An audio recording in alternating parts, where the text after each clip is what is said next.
গল্পের নাম অনবদ্য আয়াস, লেখা এফা অমৃত, পর্ব সংখ্যা 24।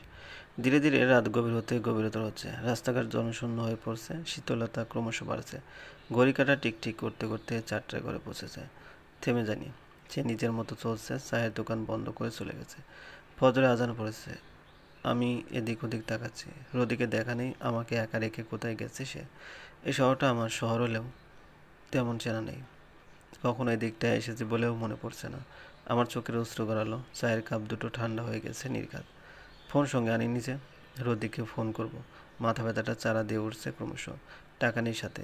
আমি তো ভেবেছিলাম না খেয়ে থাকলে আমি অসুস্থ হয়ে পড়ি। এটা শোনার পর রোদিক আমাকে কিছু খাওয়াতে নিয়ে এসেছে, কিন্তু আমাকে ভুল প্রমাণ করে দিলেন। আমাকে কথা বলতে বারণ করার পরে কথা বলেছি বলে এভাবে ফেলে রেখে গেছে। আমি আপনাকে জীবনেও ক্ষমা করব না রোদিক, কখনো না। ড্রাম থেকে পানি তুলে মুখে ছিটিয়ে নিলাম। জানা না কোন দিকে যাব, তবুও যেদিক থেকে এসেছিলাম সেদিকে পা বাড়ালাম। আশেপাশে কেউ নেই। শুনশান রাস্তাঘাট। সারি হাত চোখ চেপে সামনের দিকে এগিয়ে যাচ্ছে। হাত পা ছুলে যাওয়ার ফলে চলছে প্রচুর। টান করতে পারছি না। কিছু দূর এগোতে কয়েকজন যুবকের দেখা পেলাম। তাদের সুবিধার মনে হলো না। কুচকুচ কালো গায়ের রং, চুলগুলো বড় বড়, কোঁকড়ানো চুলগুলো পাখির বাসার মতো। কাক দেখলেই যখন তখন ডিম পাড়তে চলে আসবে। ফিক করে হেসে ফেললাম আমি। অতঃপর আমার হাঁটা ধরলাম। পিচের রাস্তায় হাঁটার ফলে খেসখেস শব্দ হচ্ছে। পায়ের শব্দ বাড়তে লাগলো। ছেলেগুলো স্থির হইল না, আমার পিছু পিছু আসছে। পায়ের গতি বাড়িয়ে দিলাম। আমার পায়ের সাথে তাল মিলিয়ে তারাও হাঁটতে লাগলো। আমার ছুঁই ছুঁই। উপায়ন্তর না পেয়ে সর্বশক্তি দিয়ে ছুটলাম। তারাও ছুটলো। দুর্বল শরীরটা বেশিক্ষণ দৌড়াতে পারলো না। ভারসাম্য হারিয়ে রাস্তার মাঝে মুখ থুবড়ে পড়লাম। ততক্ষণে তারা আমাকে ঘিরে ফেলেছে। ভয়ে ক্রমশ শরীর কাঁপছে আমার। তৎক্ষণাৎ একটা বাইক এসে রাউন্ডে করে চারপাশে। আমি ঘন ঘন শ্বাস নিতে নিতে সামনের দিকে তাকাতে অপ্রত্যাশিত মানুষটিকে দেখতে পেলাম। ভয় ডর এক নিমিষে মিলিয়ে গেল। রদিক বাইক থেকে না নেমে হেলমেট খুলল, হাতে রেখে বলল, আমার দেরি হয়ে যাচ্ছে, তাড়াতাড়ি উঠে এসো, ফিরতে হবে। অভিমানে নত হলাম আমি। এক মুহূর্তের জন্য মনে হলো এই মানুষটার সাথে যাওয়ার চেয়ে এদের সাথে থাকা অনেক ভালো। হয়তো কেউ আমাকে চায়, হোক সেটা দেহের প্রয়োজন। আমার ভাবনার মাঝে ফোড়ন কেটে বলে উঠল একজন ছেলে, ও যাবে না, তুই যা। যদি তুই স্বেচ্ছায় যেতে না চাস সমস্যা নেই, আমরা পাঠানোর ব্যবস্থা করব। তবে বাড়িতে না, সোজা হসপিটালে নয়তো কবরে। দেখ, তোদের সাথে কথা বলে সময় নষ্ট করার মতো সময় আমার নেই। তাই চুপচাপ মেয়েটাকে ছাড়। আমি খেপলে থামাতে পারবি না। দুটো ছেলে রৌদিককে ঘিরে ধরল। বাইকের উপর পা দিয়ে জোরে আঘাত করলো। রৌদিক বাইক সমেত উল্টো দিয়ে নিচ পড়ল। এক পা বাইকের নিচে চাপা পড়ল। তা দেখে চোখ জোড়া খিচে গ্রথন করে নিলাম। আহ করে উঠলাম। রৌদিক রাস্তায় শুয়ে শুয়ে কাতরাচ্ছে। ছেলেগুলো রৌদিকের হাতে টা দিয়ে আঘাত করে বলে, তুই না কি খেপে গেলে, থামানো যায় না? তাই খেপার আগেই ফেলে দিলাম। এবার ফোট। রৌদিক কর্ণপাত করলো না। বাইক ঠেলে উঠে দাঁড়ানোর প্রচেষ্টা করলো। হাঁটতে পারছে না, তবু খুঁড়িয়ে খুঁড়িয়ে হাঁটছে। বাইক তুলে দাঁড় করলো। বাইকের ভিতর থেকে চেন বের করলো। একের পর এক ঘা দিয়ে যাচ্ছে সে। রক্তে জামা কাপড় ভেসে যাচ্ছে। একসময় সবাই আঘাতপ্রাপ্ত হয়ে মাটিতে লুটিয়ে পড়ে। আমি উঠে দাঁড়ালাম। রদ্রিকা আমার দিকে না তাকিয়ে সোজাসুজি বললেন, এসো, সময় নেই আমার। তোমাকে তোমাদের বাড়িতে দিয়ে আসবো, আমাকে আবার ফিরতে হবে।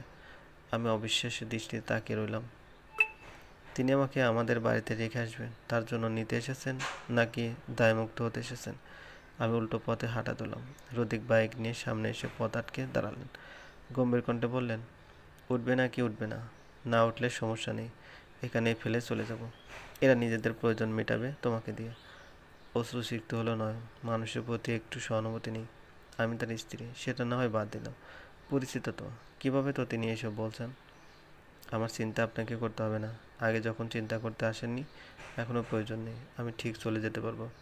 ভ্রু কুঁচকালেন তিনি। বাইক থেকে নেমে এলো। ফট করে আমাকে কোলে তুলে নিলেন। বাইকে বসিয়ে দিলেন। ছাড়লেন না, বরং পিছন থেকে জড়িয়ে ধরে রইলেন। সেভাবে বাইক স্টার্ট দেন। আমি ছাড়ার চেষ্টা করলে দৃঢ় করে নিচ্ছে হাতের বন্ধন। পাত্তা না দেওয়ার ভাব বিনিময়ে হাত এবং পায়ের ব্যথা বাড়ছে। তাই চুপ করে রইলাম। কোনো কথা বলিনি, না চলা করছি।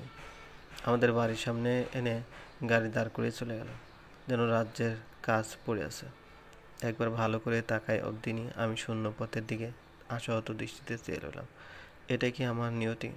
আমি এলোমেলো পা জোড়া দিয়ে ভিতরে ঢুকলাম। দরজা নক করার বেশ কিছুক্ষণ পর জয়া এসে দরজা খুলে দিল।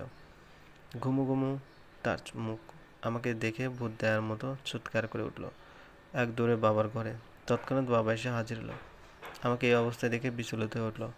কোনো প্রশ্ন ছুড়ে দেওয়ার আগেই মিনমিনে স্বরে বললাম, বাবা আমি একটু ক্লান্ত, রেস্ট নিতে চাই। বাবা পথ ছেড়ে সরে দাঁড়ালেন। আমি ভিতরে ঢুকে অন্য রুমে চলে গেলাম। কাবার থেকে পুরনো জামা নিয়ে শাওয়ার ঢুকে গেলাম।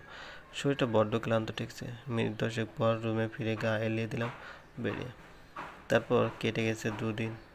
রোদিক নামক মানুষটা আমার কোনো রূপ খবর নেয়নি। একবারও ফোন করে বলেনি খেয়েছো, ঘুম হয়েছে, কিচ্ছু বলেনি। কেন এমন করছেন তিনি? কেন বুঝতে পারেন না আমার মনের অবস্থা? তার দেওয়া আঘাতে জর্জরিত আমার বিক্ষিপ্ত মন। খাওয়া দাওয়া এখন অপশনাল সাবজেক্টের মতো। ইচ্ছে হলে করলাম, নতুবা করলাম না। বেশ কয়েক জায়গায় ইন্টারভিউ দিয়েছি, কোনো কাজ হয়নি। আজকে ভার্সিটিতে এসেছি মন ভালো রাখার ছোট একটা উপায়। আমি বসে আছি বড় আম গাছটার নিচে। আমার পাশে বসে আছে ওহি। তার মনে অনেক প্রশ্ন, কিন্তু আমার জবাব নেই। চোখ জোড়া বইয়ের মাঝে নিবদ্ধ করে লোক দেখাশোনা পড়ছি। কিছুই মাথায় ঢুকছে না। আমার এরূপ অবস্থা দেখে ফোড়ন কেটে বলে ওহি, এমনভাবে পড়ছি যেন সব কিছু মুখস্থ হয়ে গেছে, অথচ কিছুই হয়নি।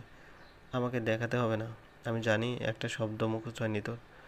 চেষ্টা তো করছি, মুখস্থ না হলে আমি কি করতে পারি? আশ্চর্য, আমার ঝাঁঝালো স্বভাব। সামান্য একটা ব্যাপারে তুই সর্বদা হাইপার হয়ে যাস। অন্যের উপর রাগ আমার উপর দেখা, যা থাকবই না। মাথায় চাপলেও মারলাম আমি। রোদিকের জন্য ওই মেয়েটাকে সবসময় কথা শুনিয়ে দেয়। তার সাথে পারার মরদ নেই। ওই হাত ধরে থামিয়ে দিলাম। টেনে টেনে বললাম, সরি রে। তবু মেয়েটা গম্ভীর হয়ে রইল। ফিক করে হেসে দিলাম আমি। আমার সাথে ওহিও হাসলো। কেউ হাসলে ওই রাগ করে থাকতেই পারে না। বড্ড সহজ সরল। আমরা উঠে ক্লাসের দিকে পা বাড়ানোর আগে সেই মেয়েগুলো ঘিরে ধরল আমাদের। সেদিনের মেয়েগুলো সিনিয়র বলে হয়তো আজকে সেদিনের কথাগুলোর প্রতিশোধ নিবে। আমি সরে যাওয়ার চেষ্টা করতে সেদিক থেকেও ঘিরে ধরল। আমাকে বাধা দিয়ে তারাই বলতে শুরু করলো, সরি আপু, আমরা সত্যি দুঃখিত। মেয়ে হয়েছে আমাদের এমন ভাব বলা উচিত হয়নি। আমাদের ভাবা উচিত ছিল শত হোক আমরাও তো মেয়ে।